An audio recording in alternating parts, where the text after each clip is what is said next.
What's happening, everyone? Welcome back to the Pathways to Success podcast. Today in studio, I have Acroyoga experts Mark and Lillian Lin, also known as the Acrosiblins. Mark and Lillian, welcome to the podcast. How are you all? Pleasure to be here. Thank you for having us. Doing great, man. Awesome, man. I'm excited to have you guys. Like I said earlier, I've been following you guys on Instagram, and not only is it amazing what you guys can do with your bodies, but it seems like your journey has taken you guys like all over the world. It has. It's been a really exciting and a journey full of self-growth and just having the opportunity to share what we love with other people. Yeah. It's been amazing. Yeah. And I'm excited to learn about the whole journey. So just so our audience kind of gets to know you, then, like, walk us through the story. You are brother and sister. Yep. How'd you guys get into acro? I accidentally stayed for class one day. Yeah. Just taking a yoga class, and then I saw people dragging these big mats out, and I was like, "What is this?" Yeah. And they're like, "Oh, it's Acroyoga," and I thought, I was like, "Oh my gosh, I've seen that, and that looks, like it requires a lot of strength. I'm not really sure if I can do that." Mm-hmm. And so my instructor Max, he flew me for about 30 seconds or something. I was like, "Yeah, I'll stay. I'll see what this is about." And then I was hooked. So I was there at least once a week Yeah. from that day forward. And then I got him into it a couple months after. My story is kind of interesting because I tried Acroyoga before Lillian did. Oh, you did? Oh, he Okay, did. yeah. Yeah. And oddly enough, almost like 2 years before that she did. So the first time I did Acroyoga, I actually hated it. Yeah. Really? And the reason I hated it was because it was like, mindset-wise, I wasn't quite prepared for it. Yeah. I was like a CrossFitter, I had been a Chinese martial artist, and then I also had 2 herniated discs in my lumbar. Oh, man. So I had my share of like back pain issues and then flexibility issues, but at the same time I thought I was like really badass already because I was like lifting, I was doing the grunting, I was throwing weight. Yeah, I was yeah. like, I was like strong. Yeah. And then I showed up in Acroyoga, and the crazy thing about Acroyoga is it's a partner thing, it's a connection thing. And I was trying to muscle everything, and then I couldn't, and then at the end of it, I couldn't do anything. All my flyers left me. At the end, I was basically meeting our acro teachers, Yeah. Max and Liz, and then I was just sitting there, and I had to pretend that I liked it. I'd be like, "Yeah, that was amazing. That's great. I'm totally coming back." Yeah. And then I got like their phone number, and I proceeded to not talk to them for the next 2 years. Yeah. Until I kind of got it back, and so I was like, "Mark, Yeah. oh my gosh, this is so much fun. This is like, you don't even realize you're working out. It's like a total body workout. Yeah. But you're really just having fun with friends, and we always say that it's the most fun you'll ever have working out without even realizing you're doing anything. Yeah. So let's start with some baseline definitions. Like, what is acro yoga versus, hot yoga and regular yoga and all that stuff? What is it? So Acroyoga is a blend of 3 disciplines. There's partner acrobatics, yoga, and then Thai massage. Oh. Now, the really cool thing about Acroyoga is that there's actually 2 aspects of it. So we've got the blend of the 3 disciplines, and then you've got the solar side and the lunar side. Solar, the sun is a lot more vibrant, so that's kind of like the more physically active stuff. So that's the stuff, it's really more of a fitness activity. You get strong, you build stability, you build proprioception, body awareness. And then the lunar side, and this is what's kind of amazing about acro, is that it has a built-in mechanism to heal the body. And then you're actually we heal healing each each other. other. So the lunar side is actually flying therapeutics and then the Thai massage. So we end up like massaging each other, and then we can also hang you upside down, give you spinal decompressions, and it feels really amazing. I've literally grown like an inch. And all, really? Yeah. You've grown? Yeah. Because it Of the lengthens spinal your... decompression, yeah. And you experience all 3 of those things with every, I guess, acro yoga movement, I guess? Or what do you call those? Poses? With the or? practice. With the practice, yeah. Yeah. Wow, okay. So when did you guys start getting, like, really into it then together? Like, because it sort of became a brand between you guys, too. I know, so, yeah. right? When did that start happening? Yeah. Well, okay. We decided to do yoga teacher training Okay. together. And originally it was just to deepen our yoga practice because yoga has has made such a difference in our lives. Because I used to have like constant back pain, and yoga healed me. So I could heal myself. So you know, I saw chiropractors, I saw all sorts of people, but they couldn't figure out anything. So so yoga really made such a difference, and so we decided to do yoga teacher training together, and then without the intention of being teachers, but we came out of it knowing that we are teachers and that we teach acroyoga. And how long ago was that? About a year and a half ago. Yeah, something like that. Yeah. Okay. So I'm curious about you, Mark, because you've experienced different forms of fitness, like the martial arts and CrossFit and things like that. I'm curious, why have you gone all in on this with these other compared to other forms of exercise, I guess? Yeah, and it's quite amazing for me because last year is when I quit kind of martial arts. Really? So this has really taken over then? Yes. Okay. This is do you do any kind of weights or anything else like that, or at this point, or not really? Not a whole lot. The joke we have is always it's like, hey, do you even lift, bro? And I'm like, yeah, I lift bros. I bring them up in the air. People. Quite literally, yeah. But yeah, I completely switched over. A lot of it really is the acro community, and then the fact that it's an activity that's just not just individual, but it's very much a partner activity. Everything succeeds because of your collaboration. And so the collaboration aspect of it, and then also like, how earlier I had mentioned I had kind of like a huge ego. I was lifting up weight, I was doing all that. And then I couldn't take it, that I couldn't do this thing at first. Yeah. But acro has this amazing ability to make every step of the journey amazing to you. Like you appreciate it so much more.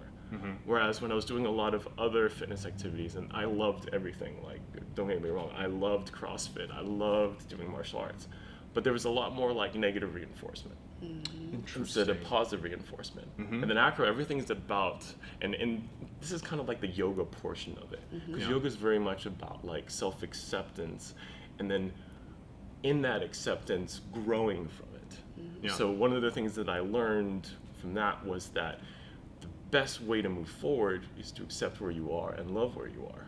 Yeah. And then acroyoga, that's one of the main premises behind it. It's like everything's okay. If you fall, that's part of learning, and it's part of the journey. And then at the very end, you still try to do the thing, you kind of did the thing, it's still amazing. You still high five each other. Yeah. And you just keep moving forward to it.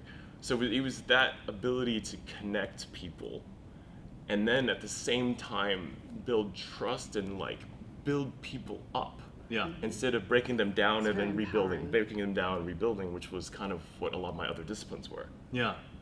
That's okay. So that's really interesting. So is there such thing as acroyoga by yourself, or no?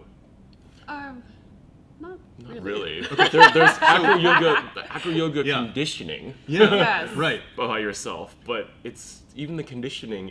Even our conditioning is actually done with partners. Yeah.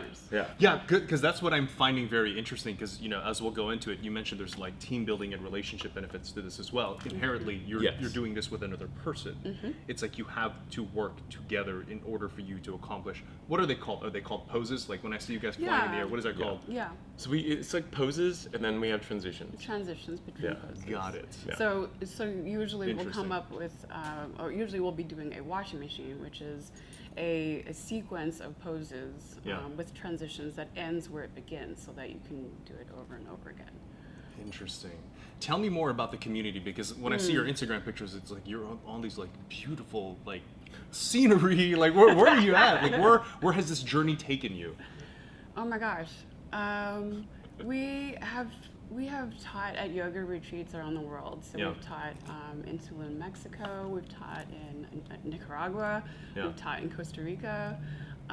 It's been an amazing journey and full of wonderful opportunities to be able to share what we have learned from acroyoga, and to be able to get people to understand a little bit more about themselves and how to grow from that.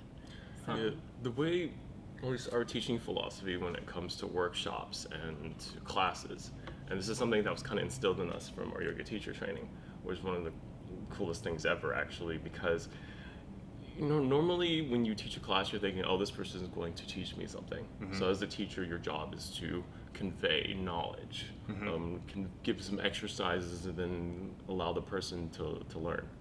So for us, it's more that we're crafting an experience. Yeah.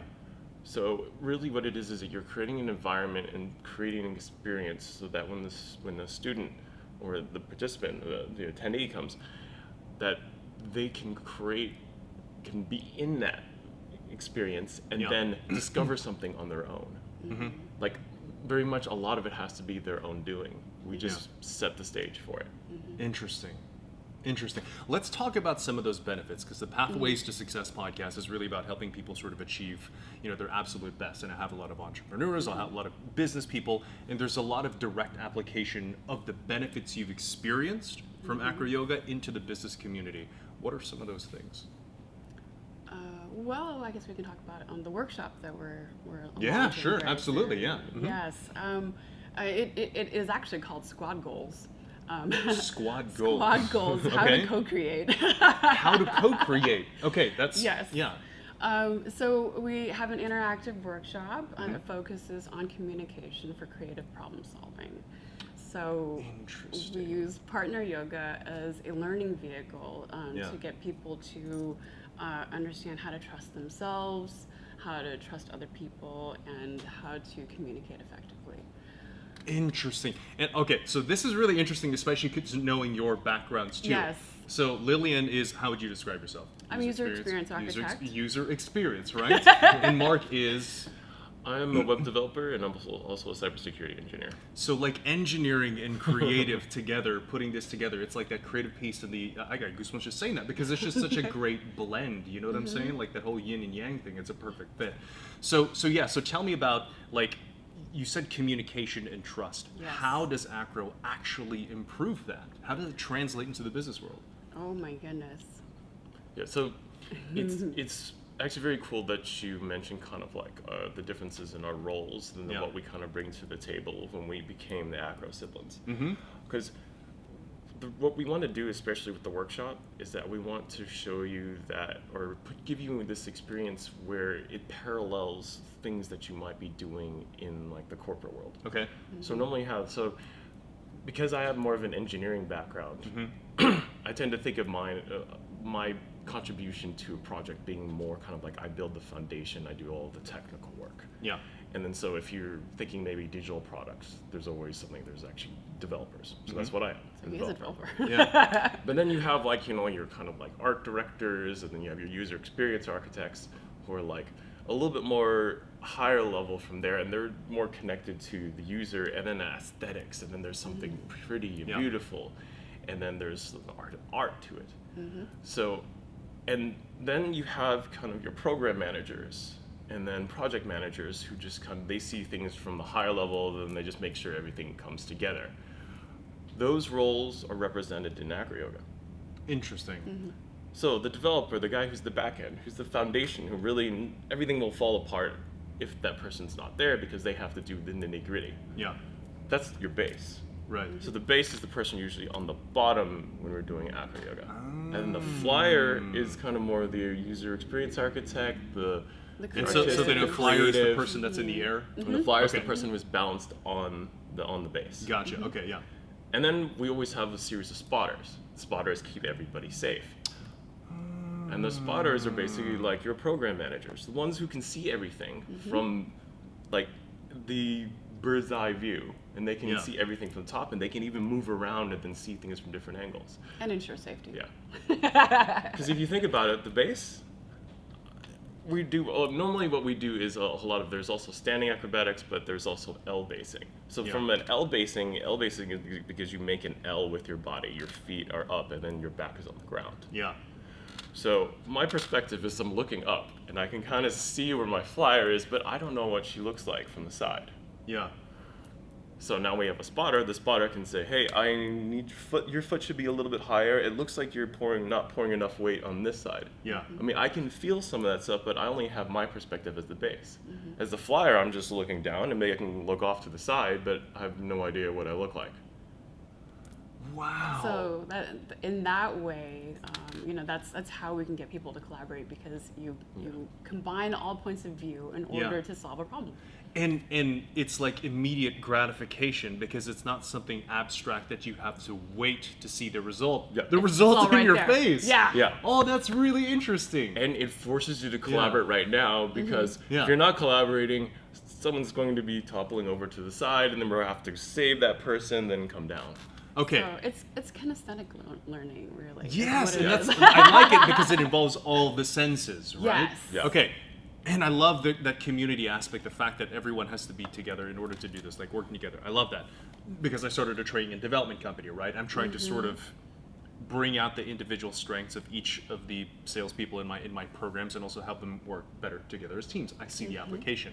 Now, you guys are obviously like really fit, and the pictures that I've seen are like really fit people too. Do you need to meet a baseline of physical fitness requirement to do this, or can anyone do it? Anyone can do it.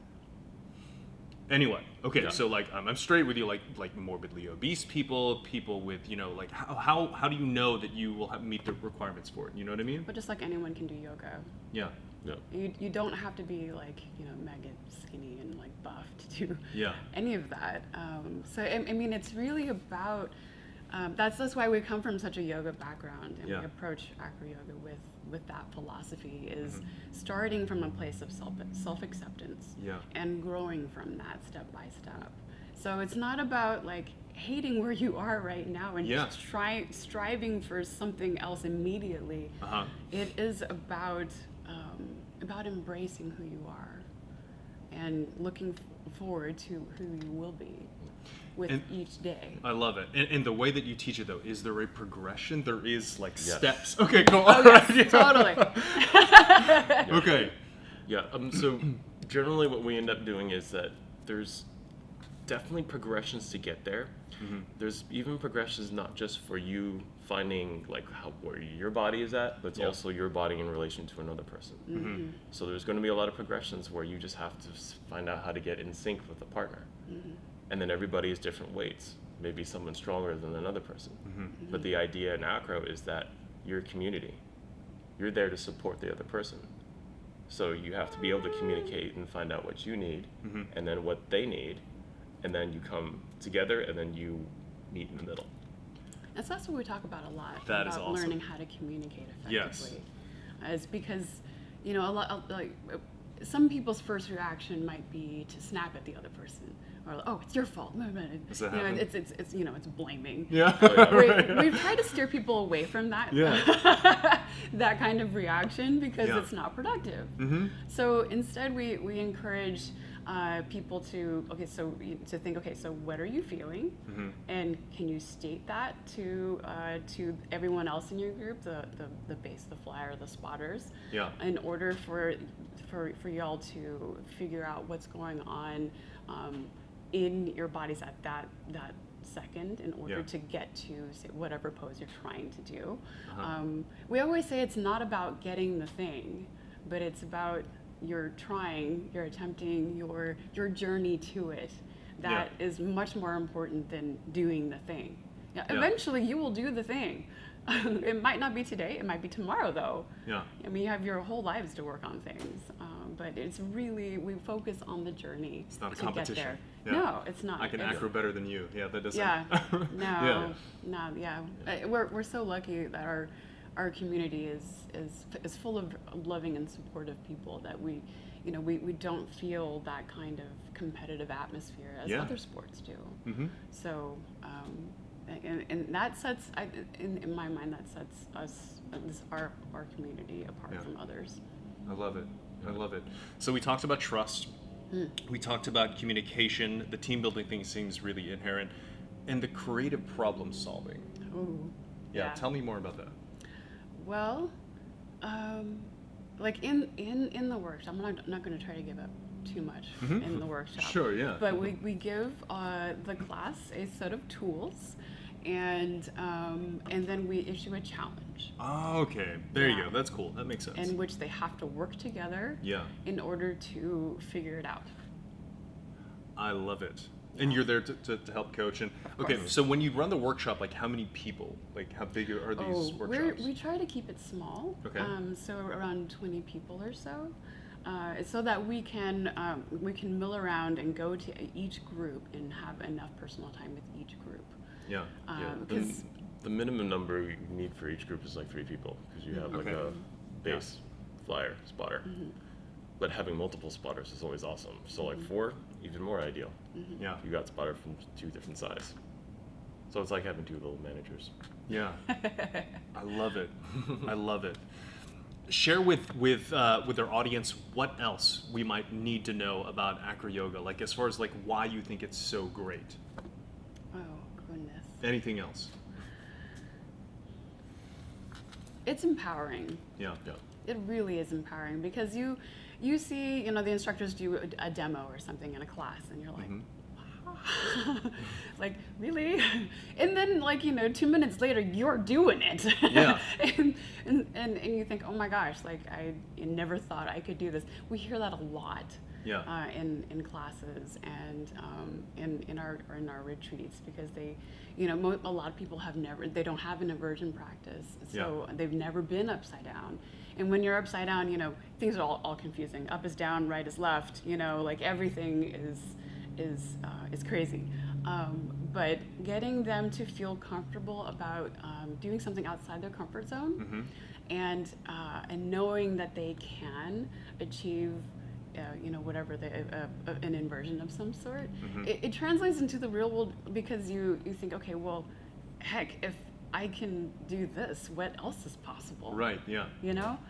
So it's highly empowering, and some of the things that we see in our workshops and in our retreats as well is the unfolding of people understanding their own process, their own problem-solving process.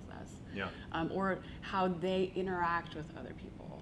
For instance, we had one attendee who, when we would break to try a pose, they would preface anything by first saying, "Oh, I'm gonna suck at this," and we kind of saw that pattern emerge throughout the workshop, and we talked about that. We're like, but do you realize that you say this like before every attempt, and you're kind of they're in effect like setting yourself up for defeat when you already just announce, hey, failure is going to happen. No, totally. Don't expect anything from me, Yeah. But no, I mean, once you recognize like a pattern in yourself like that, then you can work to changing that to something much more productive. Yeah. So it's small breakthroughs like that we see all the time. Yeah. In our classes and our workshops. Yeah, another pattern I wanted to mention was, and this comes with a lot of flyers, especially beginner flyers, is that they say sorry constantly. They apologize for everything. Oh, it didn't work. It fell on. It's probably something I did. Oh no.